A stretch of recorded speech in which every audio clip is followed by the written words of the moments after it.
बड'लेण्ड सोमावसारनायाव मुंख्लं जानाय साब्रै मुंख्लंनि मुङाव 8थि जोलुर बादायलायनाय खुंदों।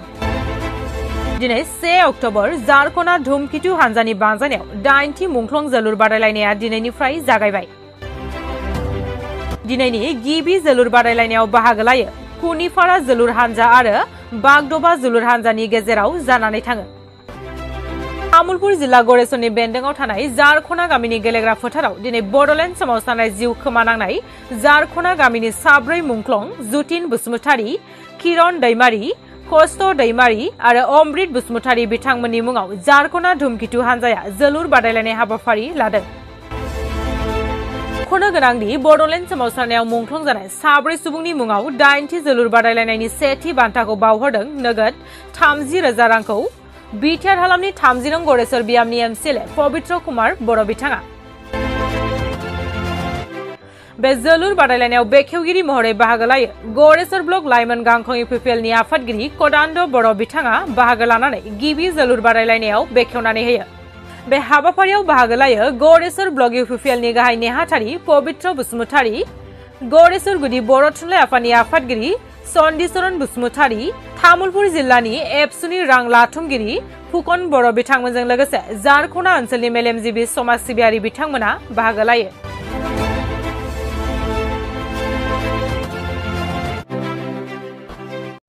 दिनै नैबे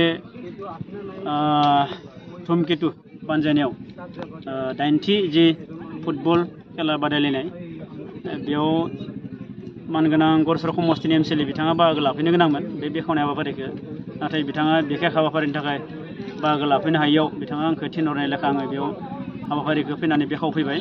दा बिनि थाखाय आङो जोंनि समष्टिनि मानगोनां एमसिएलए बिथांसिम साबायखर बावबाय गिबियावनो। दा मोजां नांदों हाबाफारिखौ बेखेवफैनो मोननानै।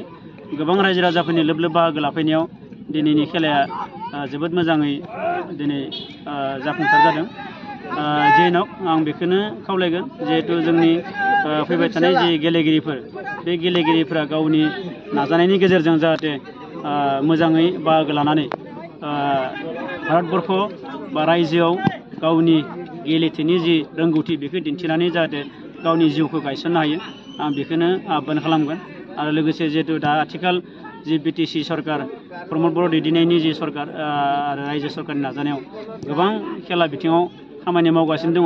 दा बेफोर बिथिङाव जाहाथे बाहागो लानो हायो गोजौ गोजौ खेलानि बादायगिरि खेलाफोराव जाहाथे जोंनि ओनसोलनि लाइमोन गेलेगिरि बिथांमोना जाहाथे बाहागो लानानै गावबा गावनि जिउखौ दानो हायो आं बेखौनो खावलायगोन। दिनैनि नैबे जि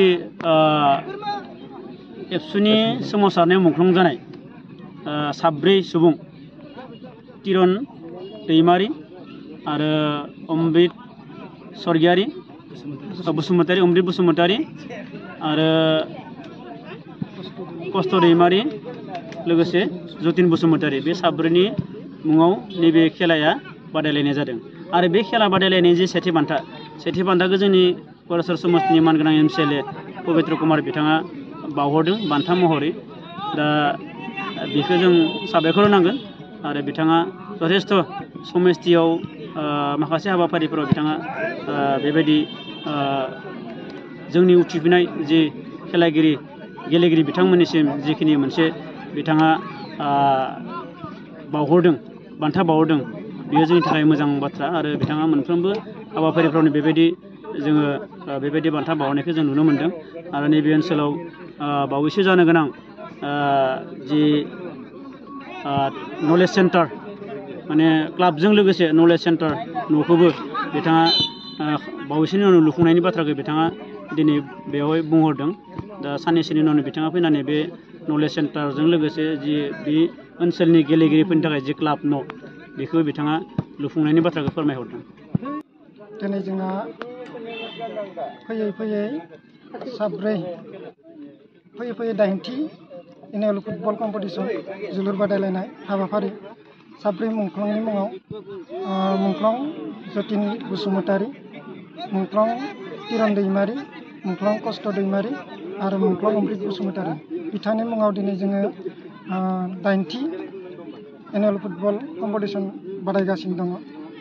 बे बादायनायाव दिनै गिबि सान महरै जों बाहागो लानो हाफैदों सुवानिपारा एफसि आरो बागदबा एफसि बिथांमोननि गेजेराव जोंनि गेलेनाय हाबाफारिया सोलिगासिनो दं।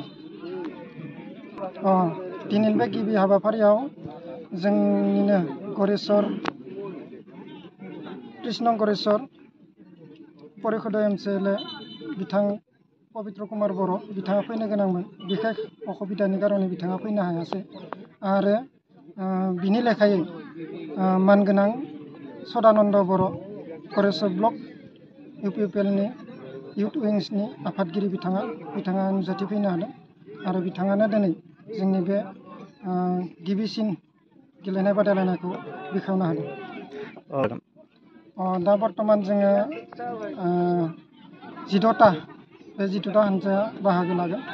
माखासे मोजां टीमफोर दङ। जों बिथांमोनखौ उननि हाबाफारियाव लासै लिंना लाबोगासिनो दङ। प्राइज मानि जागोन खेलाया प्राइज मानि जागोन। सेथि प्राइज मानिया जागोन जोंहा 30,000 आरो नैथि प्राइज मानिया 20,000।